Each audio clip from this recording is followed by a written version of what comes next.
Planning a fishing trip shouldn't feel like a full-time job. With fishingbooker.com, you can find and book the perfect fishing trip within minutes. Fishingbooker.com connects you with trusted fishing captains around the world. Booking is fast, easy, and secure, with access to verified customer reviews, loyalty rewards, and around-the-clock customer support. Everything you need to book with confidence is in one place. So head to fishingbooker.com and start planning your next fishing adventure today. All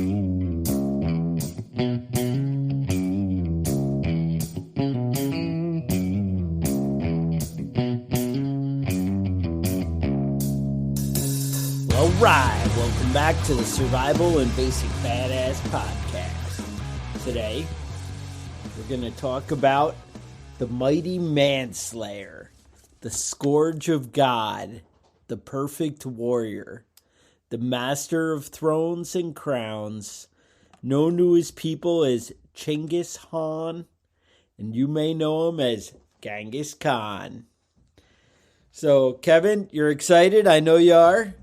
I am excited. I'm big fan. I mean, if you want to talk about like mass murderers and stuff like that, He's king. he is the top of the list. Like,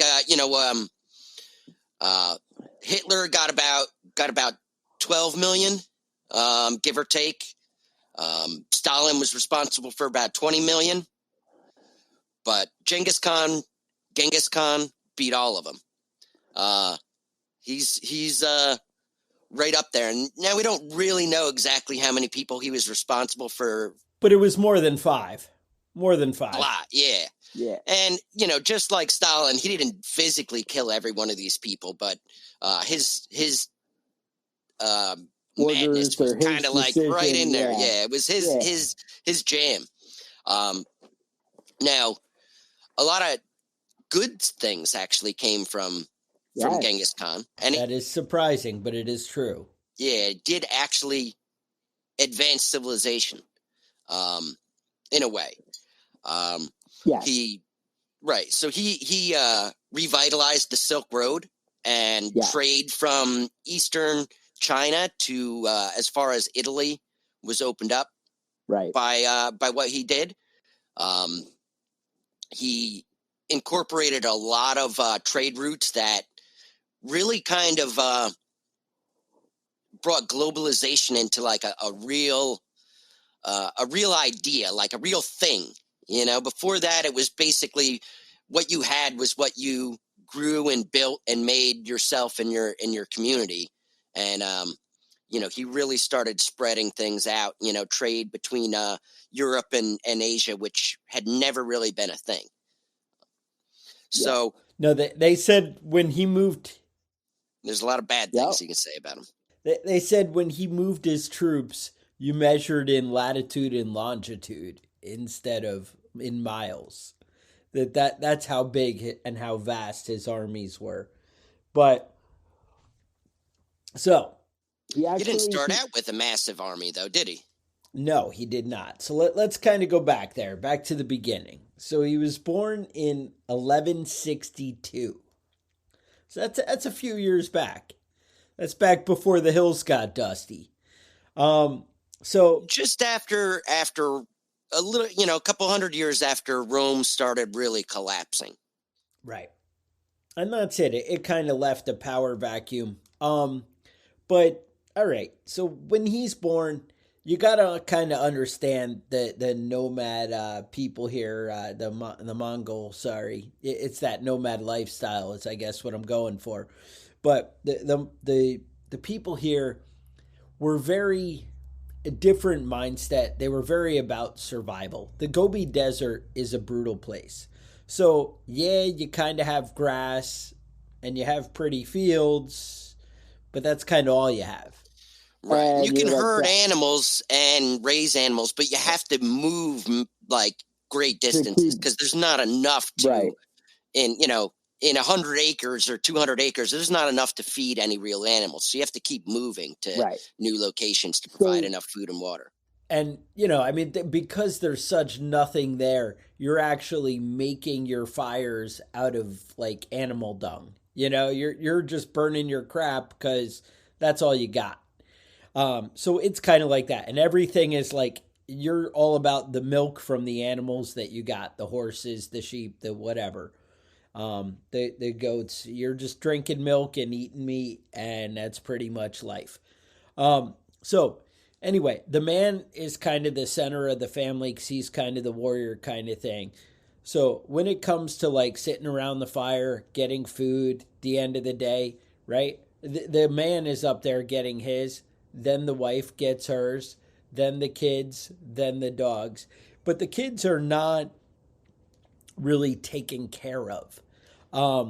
In tradition, I mean, obviously, I don't know, I wasn't there, but the tradition at the time was kind of, if they can't take care of themselves and feed themselves by 3 or 4, then they're not going to make it. Yeah, the weak don't survive in that It climate. doesn't, yeah. So it's kind of a different, brutal time, you know. Right. They had, you know, kids at 3 and 4 like riding sheep, and Right. you know, it's kind of a crazy world and different than you imagine. Kind of like the Spartans. Right. You know, the Spartans, they would dispose of children that were not healthy. In Mongolia and in this culture, they would just die just because, you know. So it was like 50% of the kids that were born made it to adulthood. It wasn't, right. You know, it wasn't given that you were going to make it. Daddy got the big piece of chicken, then mom, then the kids after that.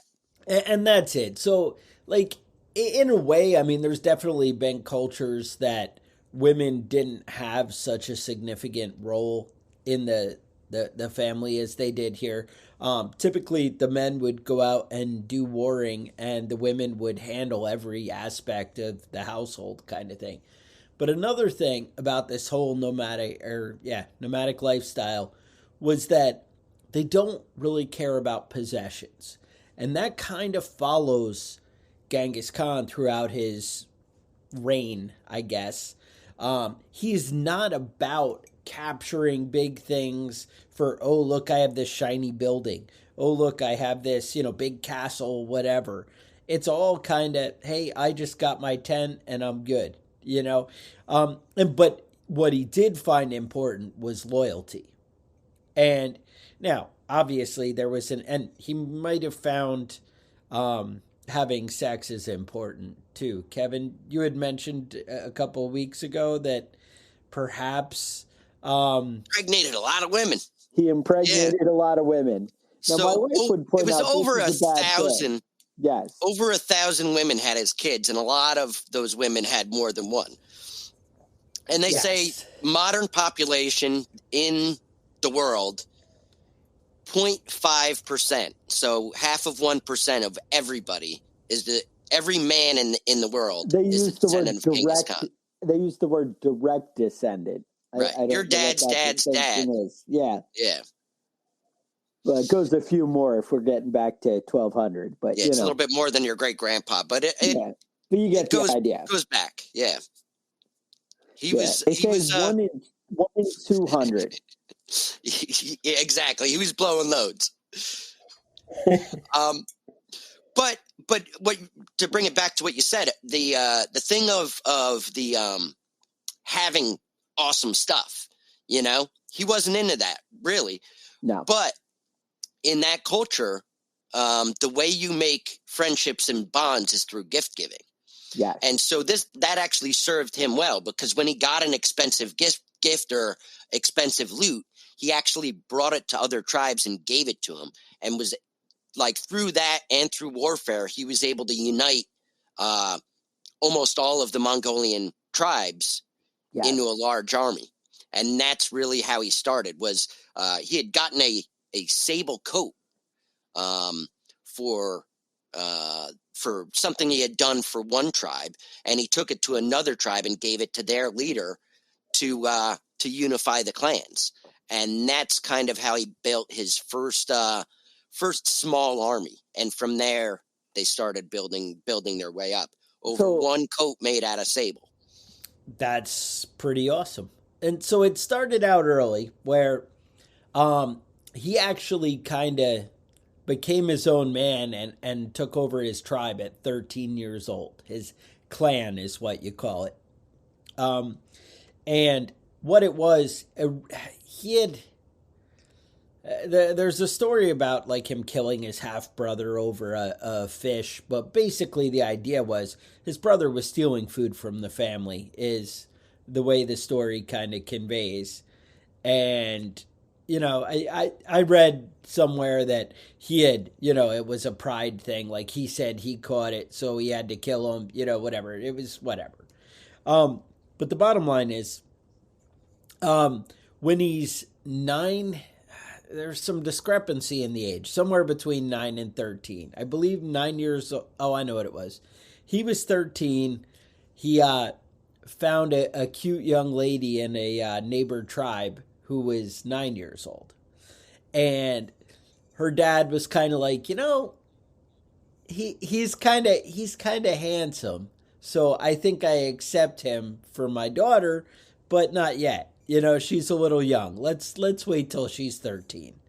And he ends up, taking this woman for his wife or whatever, and is actually with this same woman until he dies. Now, Kevin might point out that it's not the only woman that he's with until he dies, but she's consistently there and handling business. Anyway, so he's over there hanging out with the soon-to-be father-in-law, and his dad's back at the camp. His dad gets poisoned.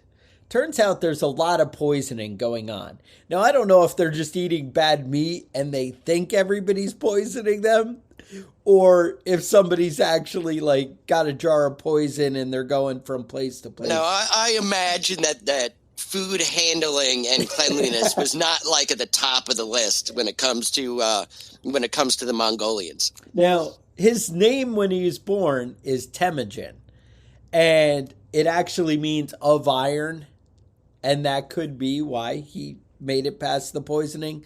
His dad, not so much. So, who knows? But anyway, so moving right along here. His dad gets poisoned, and everybody in his tribe kind of just bolts. They grab what they can grab, and they're like, we're not going to be reigned by a 13-year-old. He's not going to handle it. And a few do stay, but a lot of them take off.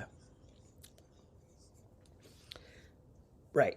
And then they decide, hey, other people, other tribes, not his dad's tribe.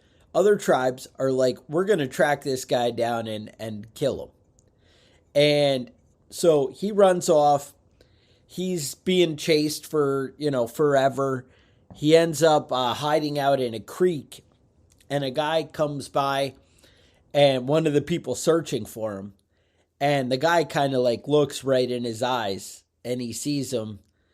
And the guy doesn't say anything and keeps going on. So he's like, you know what? I think I got an ally there.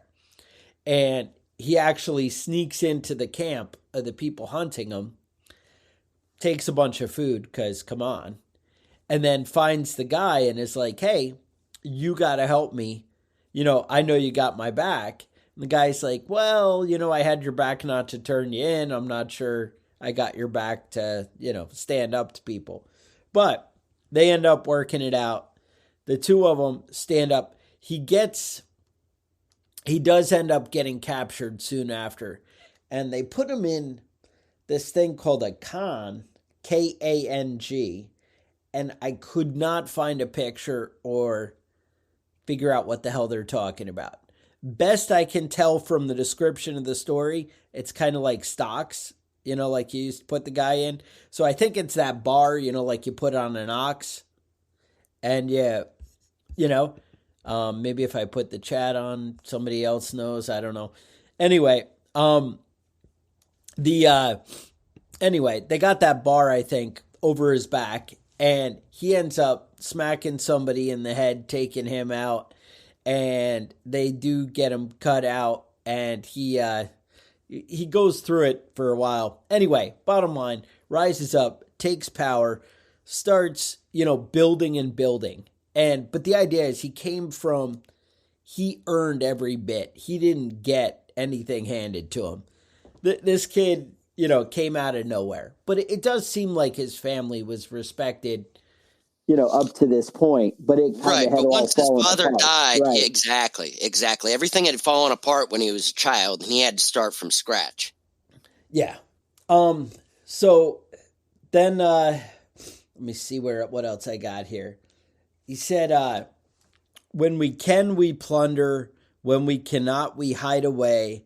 If we begin to build towns and change our old habits, we shall not prosper. But monasteries and temples breed mildness of character, and it is only the fierce and warlike who will dominate mankind. That's what his uncle had told him, and he kind of took it as his mantra. And so that was it. They said when his armies would roll in, every bug, insect, everything would kind of move out of the way, ahead of his horses, because they just trampled every bit of everything. And they just left a wake of kind of devastation and nothing. Now, Kevin had mentioned that he basically helped create a big change in the modern world. And they say he kind of led to the Renaissance, right? A lot of that kind of came to be because of what he had done.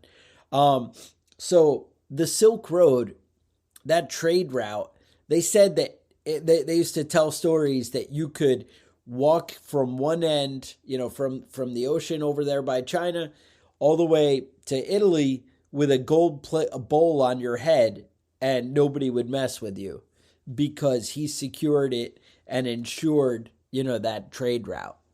And that's kind of an awesome feat. Yeah, if you were to use that trade route, you had to get direct permission from him. Not just everybody got to go safely back and forth. You had to have permission. So it was only allies or, people that had given him gifts that were actually able to use that trade route.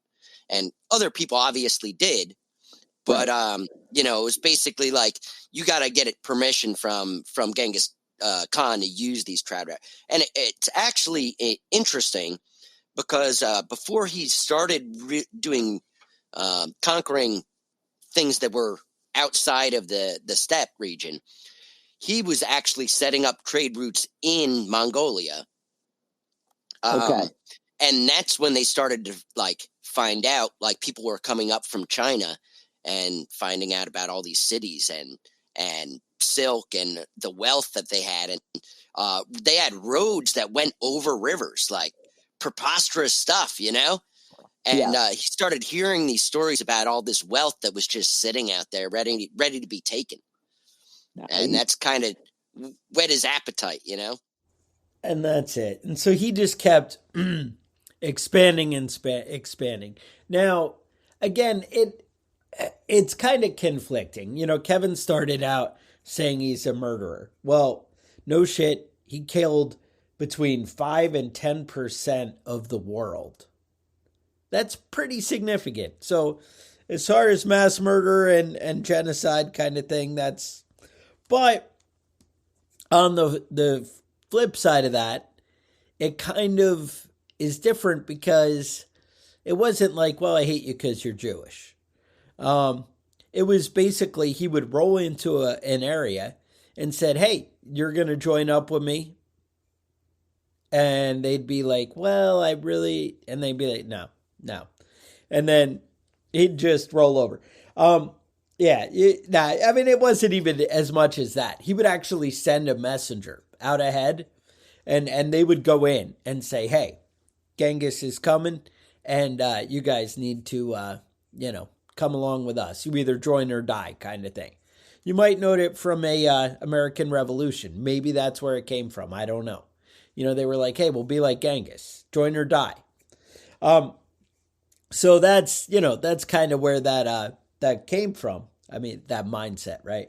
I'm sure people had been saying that since the beginning of time. That's probably like a Cain Abel kind of thing. But anyway, I'm going to give it to him. I'm going to give it to Genghis. So anyway, this guy, he would roll in. So And he'd basically be join or die. And that's how his armies got so vast and so giant, because he just encompassed everybody. But it kind of worked not horrible for you. Again, it's that culture change that people can't deal with, of I have to accept somebody else's ways and I have my own. And society, the world has dealt with that in so many ways. I know a story of India. When England took over India, they hated England and were like, this is the most horrible thing. And now there's colleges and libraries and whatever. Now, you can argue, well, it's not really better. They destroyed their culture, and, the modern way is not exactly a great way. And I can understand the way governments play out and things like that. It's not necessarily a great improvement, but the quality of life in India is dramatically better. But they hated what they went through to get there. And the little side story there is because I think that a lot of that was the same thing. Genghis would take all the doctors and the scholars, and he actually would send them to different areas of his control to share their ideas. Like, he really was about huge developing. So it was a painful, ugly thing. But on the flip side, like Kevin had mentioned earlier, is it really helped grow and develop and made things better in time. So then we have China. Now there's this whole other thing. Pretty much China started building walls. You may have heard stories about this. It's pretty much this guy. They were like, we don't need any of that crap coming here. So Beijing, they had built a 40-foot wall completely around Beijing. And they were like, no, we're not going to, go to bend to your will. So the Khan was having a time. Let's be clear here. We're talking about 1100, 1200 AD. China was advanced. Yes. Like, their science and their math and their building techniques were far past what Europe had developed in this time. Europe is like the minor leagues at this point. China is like globally. China is the wealthiest and most developed country in the world. And it wasn't China at that point, but it was the same location is what we're talking about. It wasn't the People's Republic. It was not the People's Republic then, but it was the most developed place in the world at that point. Yes. And that's, and obviously you could say, well, you know what, Chuck, a lot of great stuff was probably lost because the Khans went in and destroyed it. And, that may be true, but I would say if you were a better warrior, maybe you could have kept your stuff. I'm just saying, right? That's really what it comes down to. So anyway, the Khan, he surrounds Beijing, and they're like, you know what? How about we just cut off all their supplies and we just wait them out? So Beijing ends up resorting to like cannibalism. It's that bad, right? They're it was about a inside. year and a half, right? That they were walled up in their city, and they start running out of food, and it starts getting like pretty desperate. And basically, at that point, they do end up, just destroying the whole thing, and they take it down. They say that there weren't even bones left, that just once they kind of went through, they just trample and destroy everything back to dust. Complete. Yeah, go ahead. Now, Genghis Khan had conquered this massive city and all the surrounding areas at this point. Yes. And you would think, all right, dude, now it's time to start drinking and banging chicks. Not Genghis Khan, though. He turned around and went back to the steppes because that's what he wanted. That's what he liked. He didn't want a palace. He didn't want, a great walled city. He didn't want gold and wealth. What he wanted was his home and his lifestyle. And they went back to the steppes after conquering almost all of Asia at this point. It was still early. He was still a young man, but he went back to to the lifestyle he had lived, the nomadic Right. lifestyle he had lived, even though he was extremely wealthy at this point and ruled everything that he could find, everything that anybody had created in all this time. He was in control of it. He still decided to go back to his nomadic lifestyle because that's what he preferred until the next stage of his next plunder, right? And that's the thing. He went through the Muslim world, destroyed them. The Chinese destroyed him. Went through Russia, destroyed him. All of Europe feared him. It depends, how far. There was a big ocean sea in the way that kind of slowed things down there. But basically, this guy ends up conquering 10 million square miles. That's the size of Africa. So he commands a fair amount of the world at this point. Yeah. It was the largest contiguous empire Okay. with 10 million square miles. Now, it was second to British in total landmass. In 1920, the British had gotten up to 13.7 square miles of their empire in 1920. That was their peak. Okay. So, up until this point, it was the majority of the world. It was, I mean, if you think about where civilizations were and what cities existed and what nations existed, it was the majority of the world at that point. Right. And so he actually brought, though, religious tolerance. He was like, oh, you can be whatever you want to be for his people. He was against slavery, but work with me, against slavery for anybody in his world. Right? So you couldn't take another, one of your fellow cohorts, we'll say citizens, whatever, and slavery. What you did with people that were your enemies, I don't know that pretty much they just annihilated everybody, though. I don't really know of any necessarily, but it wasn't a rule, right? He also set up a legal system that, believe it or not, was consistent throughout this whole area, which it's all pretty amazing when you think of what he was able to accomplish. And then when you think of he accomplished this on horseback, that's pretty amazing. Yeah. Let's get into some of his wild shit that he did, because he wasn't, he was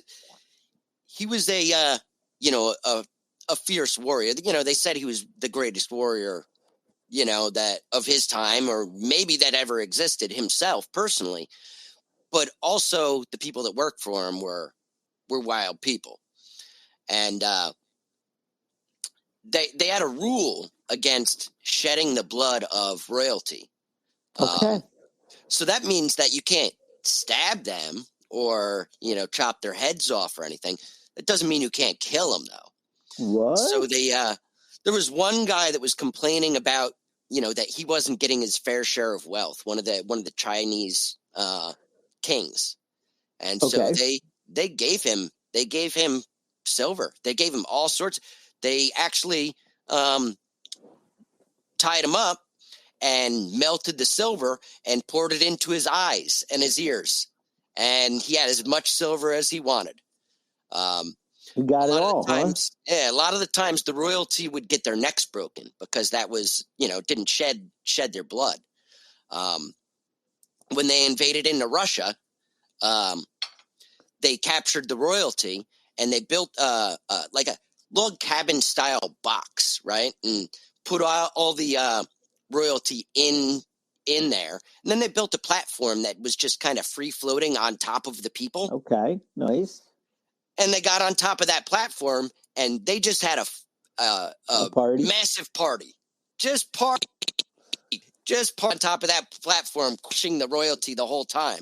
And by the time they were done, all of the royalty of Russia had been crushed to death under this platform. They just had a big feast and got drinking. And, eventually, over time, the weight of this just crushed everybody under. They couldn't get out the sides. And they just were all smashed to death by it because they're ballers. That's how ballers act. That's how it is. You just got to party until your enemies die, and that's how they did it in that instance. Now, Genghis Khan was a Spartan person. If you wanted to use that word, he did not indulge in anything. His one vice was that he liked alcohol. He liked to drink, and I ain't hating. Now you I mean, girls and alcohol kind of go yeah, together. girls. I guess when you're a baller, girls may have been, right. may have been another vice, but I don't know if he saw it as a vice. I don't know. Right, but he was not a living in palaces type of guy. He wasn't no Lamborghinis for this guy. Right. So now, yeah, it's a rough lifestyle, and most people in that lifestyle don't make it to 40. You know what I mean? You have kids, and then you die. That's basically how it goes. And he lived a rough lifestyle his whole life, and not because he was reckless with his indulgences, but because just riding on a horseback, being short of food, being short of water, it's a reckless lifestyle. Yeah. It's definitely a hard road, and he survived, brutality. The thing is, I think the takeaway that I kind of get from all of this is, the guy commanded loyalty. He made a decision, and he just kind of followed through. I think people respect. I think you're able to grow your empire when people have something to believe in. Consistency rules. Now, but again, like, Kevin had mentioned, he didn't acquire wealth, for himself. It was all about, hey, let me take care of the people.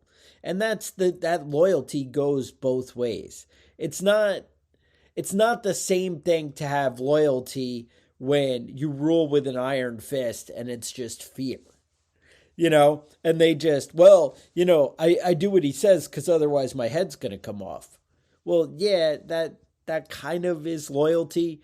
But what we're talking about here is maybe even respect, that mutual both ways loyalty is, I think, what really led to his giant empire. It was just sharing and being the right thing. Really, I think Genghis Khan, I think sharing and caring. It's kind of like Barney, right? This guy is all about, hey, let me share the love. All this great stuff that I have, we're going to have it with everybody. So, I don't know. Yeah. Go ahead. Now let's talk about some of the badass stuff that happened with Genghis Khan. We talk about all the good things he did. Well, let's talk about some of the other stuff. There was a European traveler that was going with a caravan of supplies, and he was going to meet Genghis Khan and ask for access to trade routes. And as he was traveling there, he came across this place, and it just stunk like death. And he said there was like a weird slimy mud everywhere. And as they were traveling, they could see a white mountain ahead of them, like a snow-capped mountain. And as they got closer, they realized that it was a mountain made out of human bones. I believe they referred to it as a pyramid. Right. And the slimy mud that he had been traveling through were decomposing bodies that had just been left out, rotting for months and months. And he was just, they were getting their wagons stuck in the slime of decomposing bodies. Nice. Like if you opposed him and tried to keep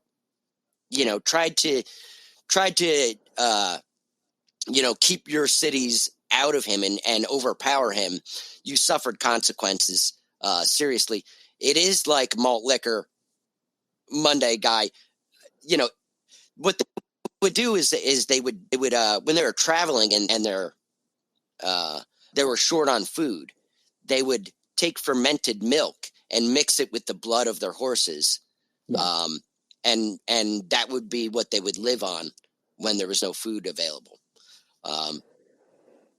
But they were wild people and did wild stuff, and the way that they killed people was just like, they were very creative about it. They were very creative when it came to killing people. You know, it's one thing to kill somebody in battle, but it's another thing when you capture people and they're still, you know, they had defied you to begin with. You have to like set an example, right? That's how he saw it. You have to make a point and show everybody what's going to happen when you're not willing to capitulate to the Mongolians. And there was no stopping it. Now one of his best features was that he was very good at picking capable generals. You know what I mean? He was very good at picking people that were good at warfare and putting in places of authority. And it didn't have to be like, you know, it wasn't like a hereditary thing where like it was his cousin or, you know, his son. It was people that were best at what they were doing. And even when he went into battle against other people, he would pick out their best warriors, and he might kill everybody else, but he would keep those warriors and put them in charge of military units under his command. One of the stories is that he had his horse killed out from underneath him from an arrow, from an archer. And after the battle, that archer came up to him and said, "I'm the one that killed your horse, and I want to work for you." And he put him to work, you know, gave him a position.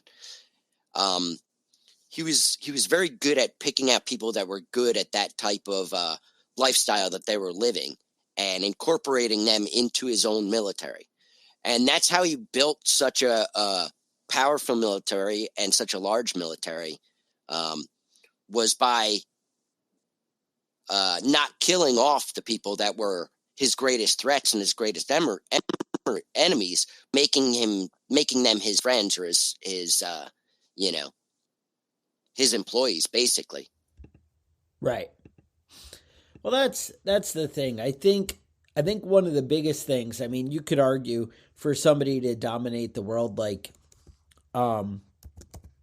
he did, there probably was a lot of pride and whatever, but it seemed like consistently he was able to put that aside and, you know, make the decisions that would help him, you know, survive and benefit everything.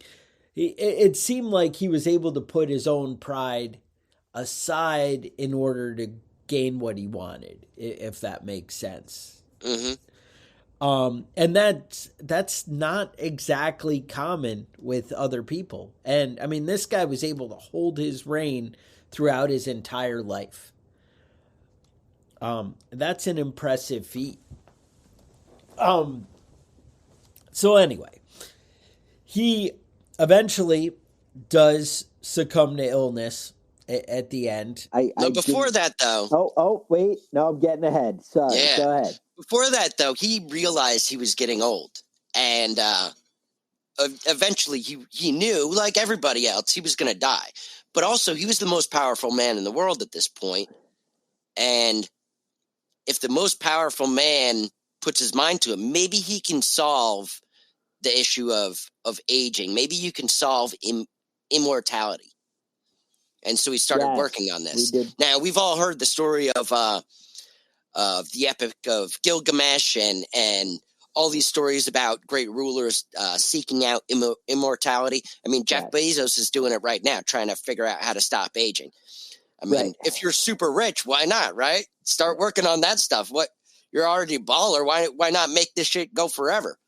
So he sent out his some of his men to go to the far corners of his empire and find the oldest people he could find and bring them back to him. So they tracked down a 600-year-old monk, and they brought him back to Genghis Khan. And now this is the stories we're hearing from 1,000 years ago. I don't know how accurate it is that the dude was actually actually 600 years old, but I mean, he was believable, and he brought him back, and what the monk had told him was that it's not possible to achieve immortality, but it is possible to live a lifestyle that's going to bring you to a great age like he was. And they actually became pretty good friends. Now,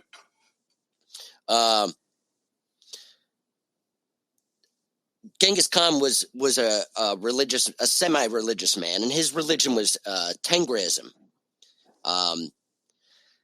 Tengri was the sky god. And like Christianity, Judaism, and Islam, it was a monotheistic religion. So he basically believed in God, just like the Jews did, just like the Muslims did, just like the Christians did. And he, the idea is that Tengri was not actually like a god, like a deity, like we think of, but it was more of a personification of the universe. And the idea was that the religion basically said that the greatest achievement would be to become one with the universe, to unify yourself. And it's believed by the Mongolians that Genghis Khan was a personification of Tengri, and he was basically a perfect person living in harmony with the environment. And you can see that by the fact that he would capture great wealth and things like that, but he still lived a Spartan lifestyle. He still ate and drank small amounts, small quantities, except for when it came to alcohol. He was a bit of a lush when it came. I mean, aren't we all the victim here? I mean, that's, So now, at one point when he was attacking China, he became deathly ill. And he had a sorcerer come to him, and the only way to cure him of his illness was that somebody else would have to sacrifice his life. That's fair. So, I mean, but it had to be a willing sacrifice, So one of his best buddies, I think it was a cousin, said, "Listen, dude, I'll do this. I'm all in on Genghis Khan. The only thing you have to do is make sure you take care of my mother after I die, because I won't be here to do it." So the guy was killed ritualistically, and Genghis Khan was healed. His illness went away, and he was cured. This would later come back and bite the Mongolians in the ass, though, because later on, 100 years or 20 years or so after his death, his mother had started having people assassinated. And there was nothing anybody could do about it, because she was already she was the condition that person had used to save his own life, and she took advantage of that. But at the same time, I don't know, maybe black magic works. I don't know what's up with that, but it worked out for him. Right. So there was a lot of people view him as like some sort of a monster or something like that, but he was a very religious person in the sense that, I mean, obviously their religion was not the same as ours, but I don't know, but some of their religious magic worked in that case.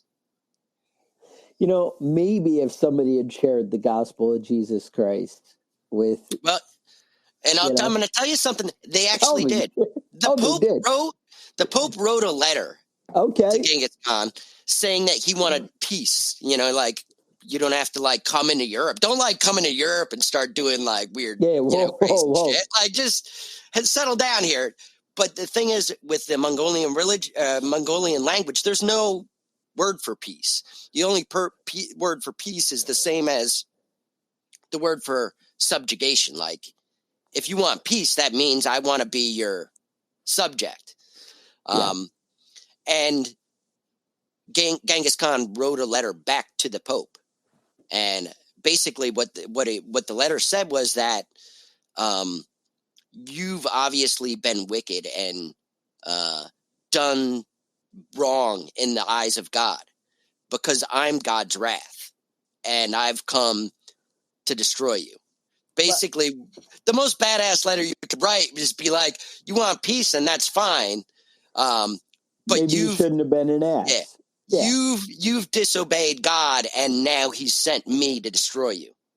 And seems like legit. They sent a massive, massive amounts of gold and silver to keep him from, like, just don't come over the mountains. You know what I'm saying? Just stay over there. We'll send you money. And look, the check's in the mail, and I'm just going to get more in the collection plate. I'm going to tell them to dig really deep, and we'll send it your way. We'll work it out. Now, one of the comments here was about, back to his brutal killings, was at some point, there was an article, one of the comments here was that they ran out of arrows, and they would tie people together, and so that way they would all drown together if they shot. Right, they'd shoot him on the edge of a bridge. Yeah, and carry the other guy. It only makes sense. There's always more ways to be creative, and I feel like if you're not involving your creative spirit, then you just kind of die anyway. So you got to always be thinking. Right. No, it's kind of like a great society without art. It can't exist. You have to be artistic with the ways you kill people. Yes. You have to be creative. It's that creative spirit that really drives what's important to the human soul. And being creative with your killing is great. And I mean, you have to be somewhat artistic to build a massive pyramid that people think are mountains from a distance, out of skulls and human bones. I mean, you can't just throw them all in a pile. You know what I mean? It's just going to keep falling down. If it's going to be big enough that people think it's a mountain, then you have to really think about the placement of these bones and the jaws and the skulls. I mean, femurs are really good for building structures like that, and you have to think about that when you got a plan. When you're building a sculpture like that. Right. I mean, artists are important. Exactly. So he ends up dying while he's off in battle one day. And again, it's illness that takes him. Nobody took out the Khan. And what they did was they didn't want word to get out and kind of be overrun. They wanted him to be able to be returned and put his body, where he wanted to be buried. Back where he was born, basically in that same valley. And so they wanted to head back. Basically, everybody they came across, they just killed them because they didn't want word to get out. So they were like, no. And so anyway, they take him back. They put him down. But right before he died, he supposedly had the dying quote. Everybody's got a quote from all these people. I don't know how we have quotes from 1,200 years ago, but here it is. I have conquered for you a large empire, but my life was too short to take the whole world. That I leave to you. And that's supposedly what he said to his son, Ogadai, who, believe it or not, a lot of people think that his empire just collapsed as soon as he died, and he was the only thing that held it together. And this isn't really true. Kevin, you had some insight? Yeah, he had set up a complicated judicial system and justice system that, people liked. They liked that. And, things were actually safe in the places that he had ruled. And, his empire didn't even reach its full size until almost 80 years after he had died, because his successors did a good job in conquering and in ruling. And that's a little bit wild, because it in the 1600s, actually, when the last Khans died out. They had made it, another 500 years ruling massive empires. And, it had really stabilized most of Asia and Eurasia for a long time, based on how well he was at being an administrator. Oftentimes, a conqueror and an administrator are not the same thing, and they're not good at the same things. Right. But he was able to do both and actually set up a long line of success. And honestly, a lot of the Chinese government are still descendants of Genghis Khan, even today. I'm not sure about Xi Jinping, but But I feel like if you have a hand in everything, then doesn't your empire really live?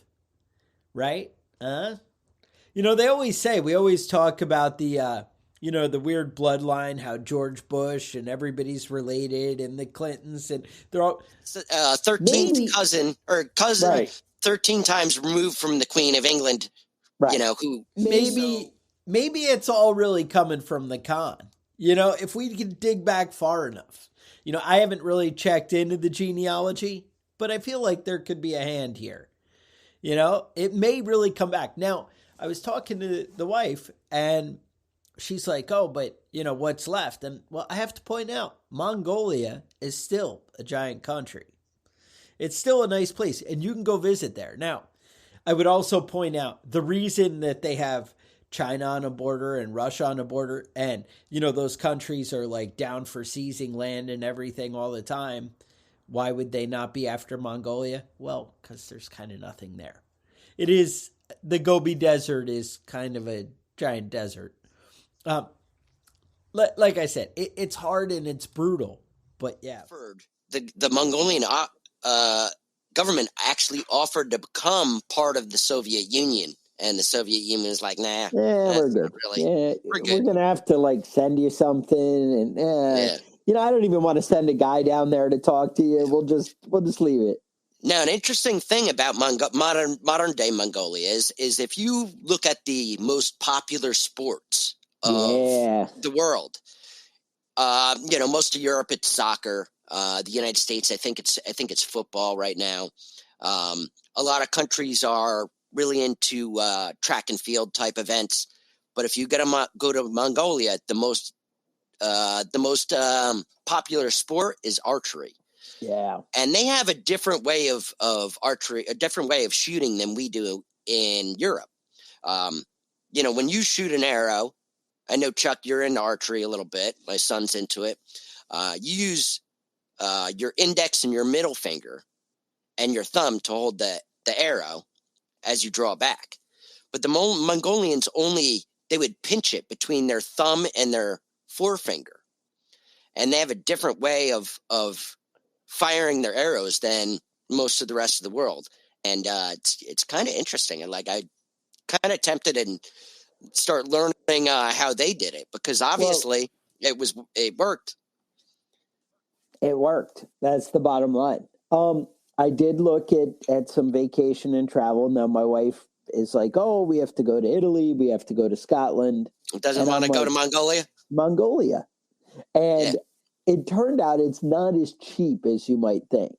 Really? Now, I didn't even bother to look up the airfare to there, because I already got shot down before I even. Right. But bottom line, looking into it, if you search Mongolian tours, they're basically pretty much all of them seem to be about $2,500 a person to ride around in a 4-wheel drive with somebody and go hang out in a couple yurts and look at people in fields and drive around the desert. And I feel like, are those accommodations really worth $2,500 a person? But when else will you have a chance to drink yak milk? That's true. You know what I mean? How often do you eat yak? It doesn't come up very often. When you see it, it's pretty amazing country. When you look at the video and stuff of the land, it really is beautiful and awesome. And so, as Kevin mentioned, they have this. You were talking about the sports. They have this like event that's like 12 to 17 days. I think it was 17 days long. And it's just amazing. And it's the archery and the horseback riding and the whole thing. There is no Disney World. I do believe you can get the fermented mare's milk, though. I would like available. To get drunk on rotten milk. That seems super exciting. That is their thing. And you got that there. So I did watch actually a little while ago. I was just sometimes at work I get bored and I watch anything I can find on Netflix or whatever. There was a movie called Burn Your Maps. Right. And it was about a little kid who thinks he's Mongolian and he's like, whatever. And he ends up going to Mongolia and they do kind of a big thing. And that was one of the first, times I'd really looked into and seen, kind of the scenery and landscape and the whole thing of it all. I'd seen yurts and whatever. I mean, this is nothing, new to me, but I'd never really looked into their culture and that whole thing. And they really capture it. And it's pretty amazing. They have some awesome stuff going on out there. And if money's no object and you have time, it probably would be worth the trip and something amazing. But I know there's a lot of things we want to do in life. So, we all have our thing. But I'm just saying, you might want to check out the movie. It was actually pretty decent, a little touchy-feely. And, a little tear in your eye or something. You're like, oh, that's nice. And, that's how I get, that and the Hallmark Channel, Yeah. And if you have a chance, go online and look up the statue that they made of Genghis Khan in Mongolia. You can go see it's that. Amazing. It is amazing. Well, you saw our intro photo, the cover. Did you see the beginning? Yeah, no, it was on there. Yeah. So it's impressive. Just pictures of it online is impressive. I imagine being there would be interesting. I'd definitely like to go see it if I had a chance. All I'm saying, he definitely earned the title Genghis Khan, Emperor of all men. So you may want to check it out. You may want to look a little more into what's going on there. Definitely a fascinating guy. It's a crazy world. So anyway, don't forget to subscribe to the YouTube channel, leave reviews, something like that. We appreciate it. Share, tell people about the podcast. Share it with other people. That'd be awesome. We'd appreciate it. Anyway, you can get badass gear. Join the email list at preppingbadass.com. You have questions, concerns, things you want to tell us. Tell Kevin he's wrong, whatever it is. Preppingbadass@gmail.com. Yep. Also, like Slow Burn had said, if you're really interested in Genghis Khan, Dan Carlin Core History put a couple of episodes of I think it was called The Wrath of the Khans. And if you're interested in like 16 hours of learning about Genghis Khan, that's definitely a go-to. It's fascinating. He did a really good job putting those episodes together. Is he as entertaining as we are, though? Really? I don't know. He talks a lot about Lord of the Rings and stuff. So, I mean, whatever you're into is what you're into. As far as facts and information, I kind of feel like when you listen to us, it's kind of like drunk history, I always worry about that. Yeah, whatever. Right. I mean, you thought this coffee cup was full of coffee, but it was whiskey. Yeah, it's an ugly road. So with that, stay safe, and we will talk to you guys next week. Survival and Basic Badass Podcast is a proud member of the Self-Defense Radio Network.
Planning a fishing trip shouldn't feel like a full-time job.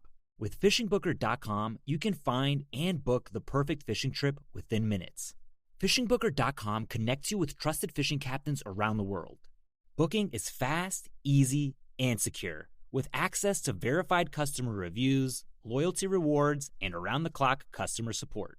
Everything you need to book with confidence is in one place. So head to FishingBooker.com and start planning your next fishing adventure today.